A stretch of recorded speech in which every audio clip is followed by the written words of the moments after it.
Hi, my name is Bill Tro, and I'm a transportation planner with SRF Consulting Group, and we are helping CyRide conduct what we're calling is the Orange Route Alternatives Analysis. The purpose of my presentation today is to give you a little bit of background on the alternatives analysis and talk to you primarily about the alternatives for the Orange Route that we are evaluating as part of this study. First of all, what is an alternatives analysis? Partially, an alternatives analysis is focusing on a federal term for a planning study. And this term is essentially connected to certain funding programs that some of the alternatives that we're looking at, that when they're implemented or if they are implemented, that they could be looking at specific funding programs from Federal Transit Administration. And Federal Transit Administration requires a study such as an alternatives analysis. Our alternatives that we're looking at are a combination of technology alternatives and also routing alternatives, both of which I'll be covering as part of this presentation. Well, before we really get in and start looking at ideas, looking at concepts relative to the route, we have to have a very good understanding of what the problems along the Orange Route are.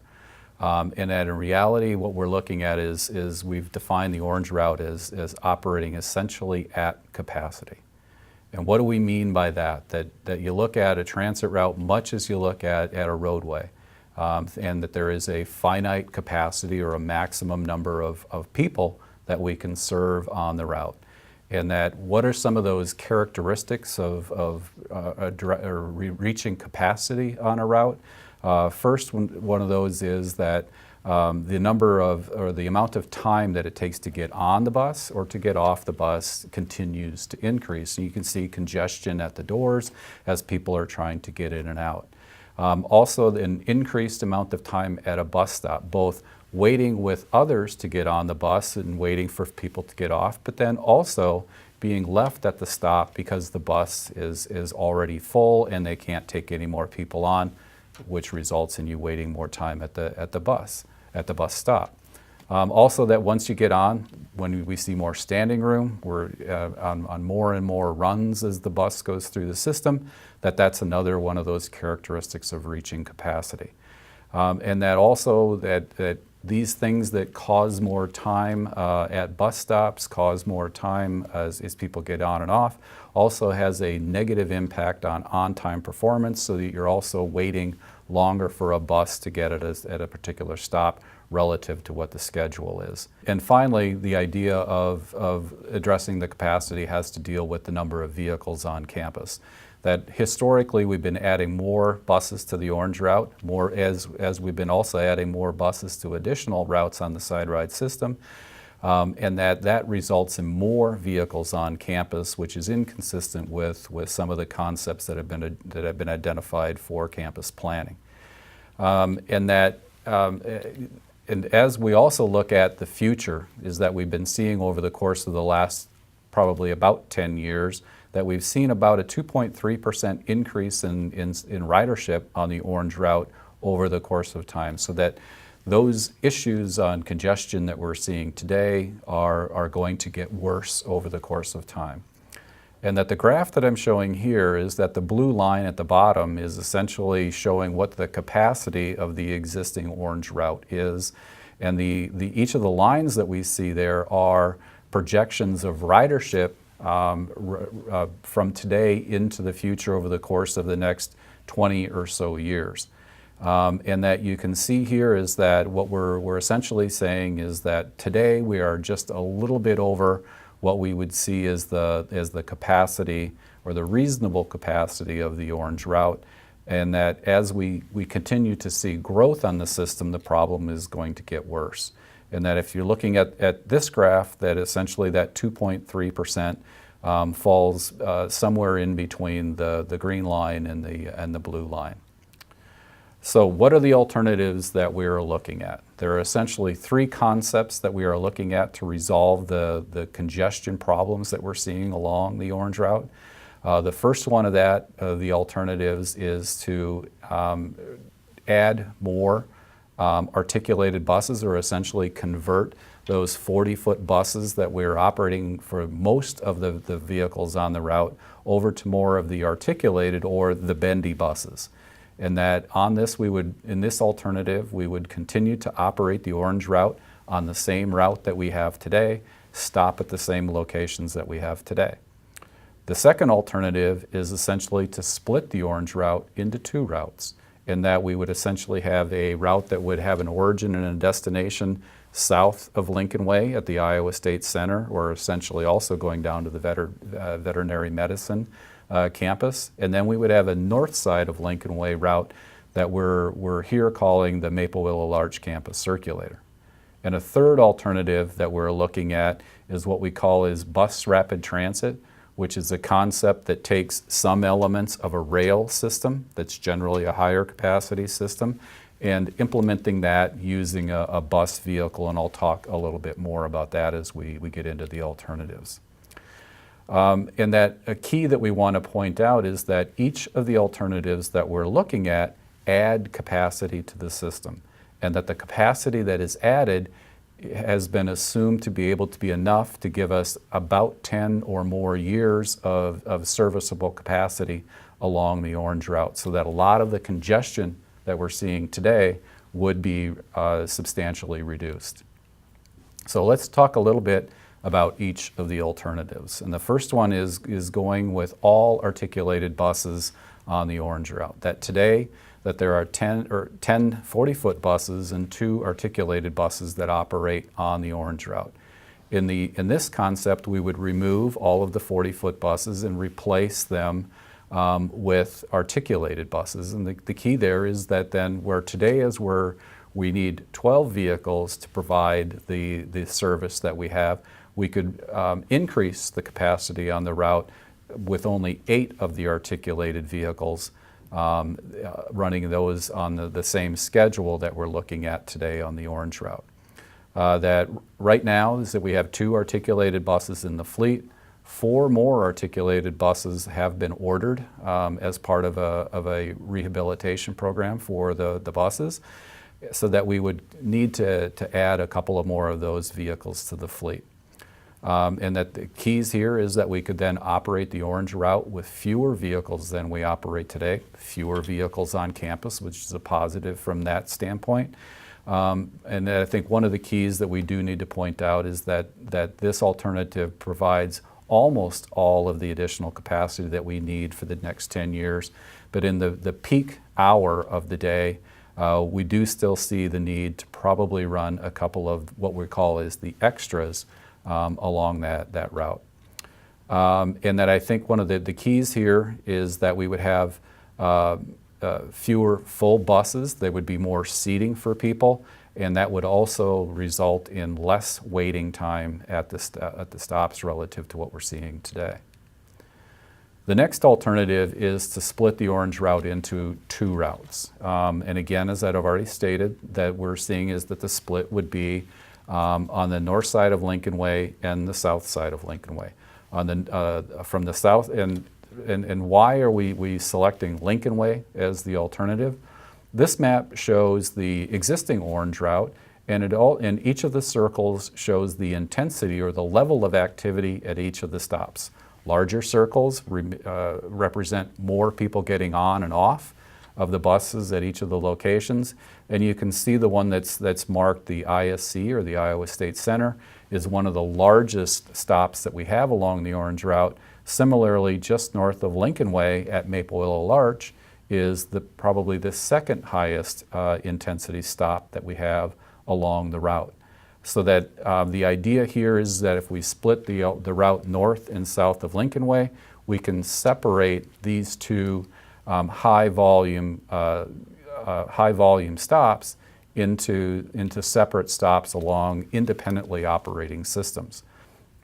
The Iowa State Center Campus Express, that this operating as an express bus would provide service starting at veterinary medicine, where it starts today, and that would travel the same orange route that we're operating today. One of the big differences is that we would have fewer stops along the orange route than, at least the express element, than we do today. And that's where we're going to gain a lot of speed within the system that would allow us to operate the system more efficiently and use fewer vehicles.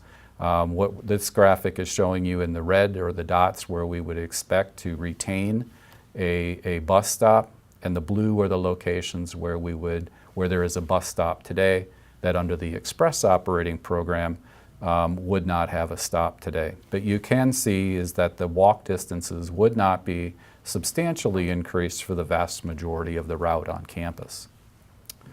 And that the north side of Lincoln Way, or what we're calling right now is the Maple Willow Larch Campus Circulator, would operate a much shorter route. And that's the routes that's shown here, that it would originate and terminate essentially at Maple Willow Larch and follow the same route through campus as the existing orange route follows.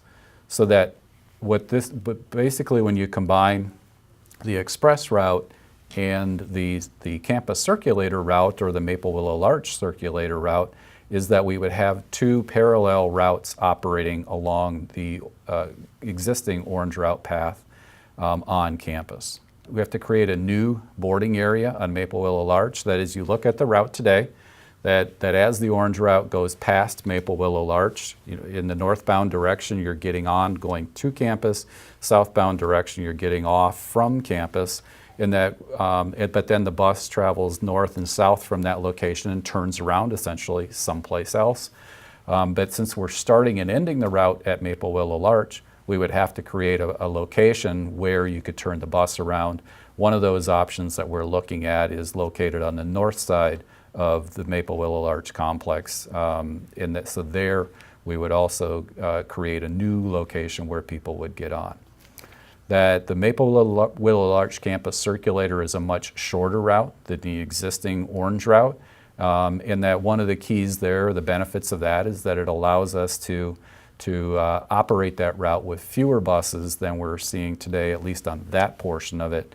And that one of the other keys of splitting the route is that we essentially share the demand, particularly sharing the demand between these two large activity or high activity transit stops, one being the Iowa State Center at the commuter lot, and then the other one being Maple Willow Larch.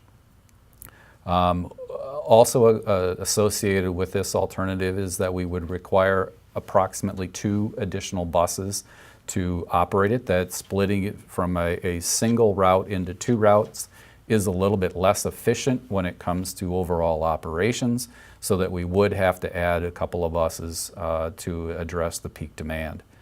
And that essentially also with this alternative, what we're looking at is a little bit more time relative to today between the buses, or buses at a little bit less frequency between the 2 routes relative to what we're operating today. And the final alternative is what we call bus rapid transit. And bus rapid transit, as I've said, essentially takes some elements from a rail system, such as level boarding, that if you look at light rail systems or commuter rail or other kinds of rail systems, that essentially you walk from the platform right on to the vehicle. And that with bus rapid transit, that we also look at the concept of level boarding that reduces the per passenger boarding time, which is going to reduce the time that the bus is required at the stop. We would also be looking at the concept of some enhanced stations, and those stations may include more shelters, could include more benches, more other amenities such as waste baskets. We would look at the idea of video boards for the next bus concept, so that you can see how much time there is until the next bus comes by, if it's not there when you arrived at the station. And that really the difference between one of the big operating differences between bus rapid transit and the existing transit route is there are 2 elements. The one, what we call signal priority, which would allow the bus to talk back and forth with the signal system, primarily at the intersection of Lincoln Way and Beach Road. And that if the bus is coming and that the light is currently green in the north and southbound direction, but it would turn red by the time the bus got there, that depending on exactly where the bus is located, that it would communicate with the signal, and maybe you could extend the green time a little bit so that the bus could get through without having to stop. Or if the bus is arriving on red, there could be the ability to shorten the red cycle a little bit to provide the bus a little bit higher priority through the intersection. Another alternative or another concept for enhancing the amount of travel time that it is for the bus is another idea that we call as a queue jumper. It essentially creates a lane that only the bus can use to essentially bypass the queue that forms on a red light on the approach that the bus comes up, so that the bus, instead of being the fifth or the sixth vehicle back, essentially gets to go to the front of the line.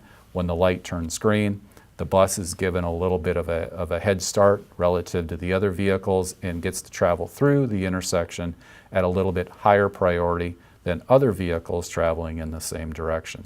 So these are some of the enhancements that go along with bus rapid transit to improve the travel time that you have, that also then improves the level of service that we provide. Part of that then requires that we de-emphasize the convenience of access at specific locations, so there would be fewer bus stops along the route than there are today, which again results in a little bit longer of a walk for those people using the system, but they save time while on the bus. And that the route that we're looking at, the first element would be the connection down to veterinary medicine.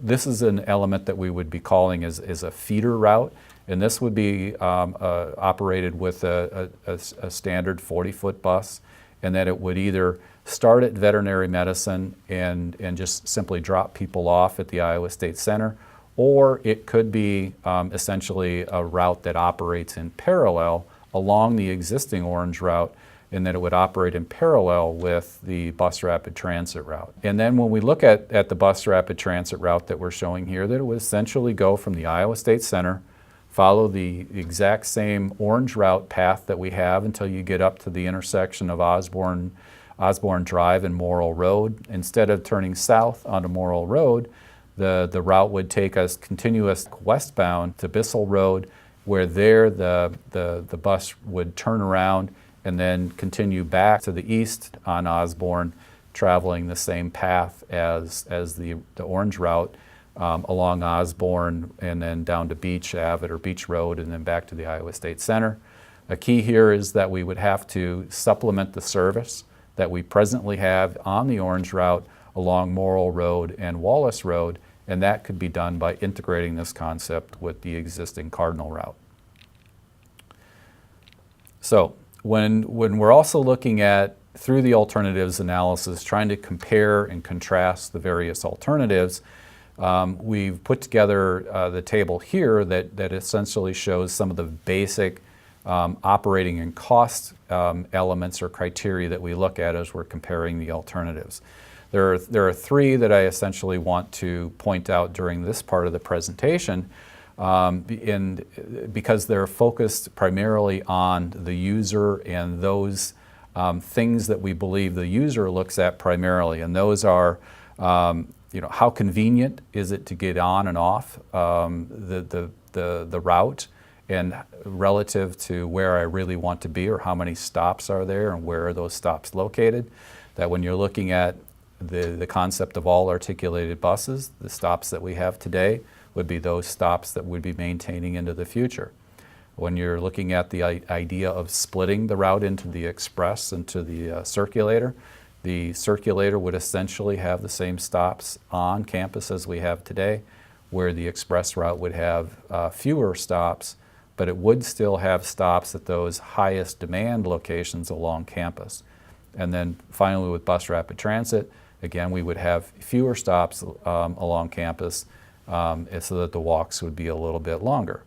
Well, and then the other question that I think from a user standpoint is primarily asked is, well, how often would the bus come by? And that through the analysis that we've completed, that for the most part we would be looking at about 4 or 4.5 minutes between each of the buses, with the exception of the split route where coming out of the Iowa State Center, we would be looking at about 6 minutes between buses coming out of there. And then with Bus Rapid Transit, the analysis that we've completed is about 5 minutes between buses, so that they're relatively consistent with the scheduled time that we have today. And then the last question has to do with, well, once I get on the bus, am I standing or am I going to be able to sit? And that each of the alternatives that we're looking at include adding more articulated buses that have more seating capacity to them, so that your likelihood of being able to sit while you travel will be greater than you're probably looking at today. So, what are the next steps that we're looking at relative to the alternatives analysis? That this presentation is being done as a part of a public information meeting that we will be holding on January 22nd in Maple Willow Larch from 2 o'clock until 6:30, and that will be an open house format, so you can just come by and ask questions that you have. And that also there that we'll be asking for input on your preference of which alternative that you would prefer to see implemented on campus. Is that we are also going to provide a survey, and that you can access the survey through the same web link as you had to get to this presentation, and that in that survey you'll be able to vote on your preference as to which of the alternatives works better for you, and that you'll also be able to provide written comments if you have any. And that after the public meeting, we'll also be going back through and reviewing and refining the cost estimates that we are developing, and that those cost estimates will take into account both the capital costs of having to buy more vehicles, of including improvements to on the street if we are going to look at queue jumpers or some of the signal priority, improvements to stations or to transit stops, but then also the impacts to operating costs, which are recurring costs that come up every year. And that the end product or of an alternatives analysis is what we call the locally preferred alternative. So that through this study that we will come to a conclusion that says this is the alternative that makes the best sense or the most sense for the traveler within Ames. And then the final step, we will be developing an implementation plan for the recommendations that come out of the study. And with that, again, that we have our public meeting on January 22nd at Maple Willow Larch Commons area, and the meeting will be from 2 o'clock until 6:30. Thank you.